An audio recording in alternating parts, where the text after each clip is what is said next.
ตั้งแต่มือเฮาอยู่ด้วยกันน้องสำคัญกับอายกว่าไผสัญญากันไว้พร้อมมือได้เฮาสิจัดงานแต่งอายฮักเจ้าฮักแห้งแพงหลายอายยอมตายแทนได้เดล่ะบ่เชื่อเลยว่าเฮาสิมากันก่อนแต่งบอกได้บ่เหตุผลของเจ้าหักสองเฮามันยังขาดบ่อนใดที่อยู่กับอายน้องนั้นย่านอายพาไปกินเกลืออยู่กันมาเกือบปีอายบอกเคยขัดใจเจ้ามันทิดวันเสาร์เจ้าอยากไปใส่อายตามใจทุกเทื่อ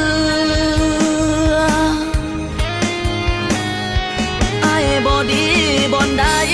คือจังทำให้กันคักแท้โนหรือเจ้าเลี้ยงบ่พอยังอยากเป็นโสดบ่พร้อมมีคู่กายเจ้าอยู่กับอายใจอยู่กับไผอายยังบ่ฮู้บอกมาเบิ่งดูสิสานต่อหรือว่าพอสำนีอายสิโทรหาพ่อกับแม่มาซอยแก่กับสิ่งที่เป็นอยู่หากว่าเฮาบ่แม่นเนื้อคู่อายบ่ฝืนใจเจ้าต่อความหักมันบังคับบ่ได้เป็นฝืนไปเฮาสิมีสุขบ่หากว่าเจ้ายังลิ้นบ่พอก็เสิร์นลิ้นต่อศาลา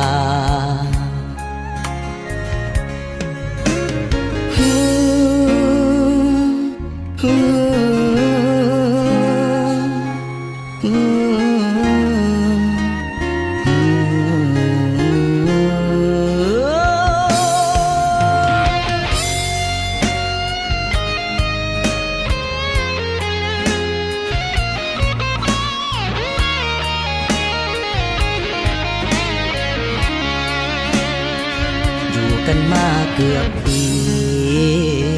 อายบอกเคยขัดใจเจ้ามันทิดวันเสาร์เจ้าอยากไปใส่อายตามใจทุกเทื่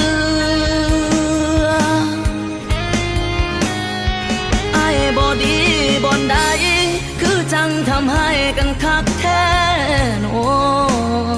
หรือเจ้าเลี้ยงบ่พอยังอยากเป็นโสดบ่พร้อมมีคู่กายเจ้าอยู่กับอายใจอยู่กับไผอายยังบ่ฮู้บอกมาเบิ่งดูสิสานต่อหรือว่าพอสำนี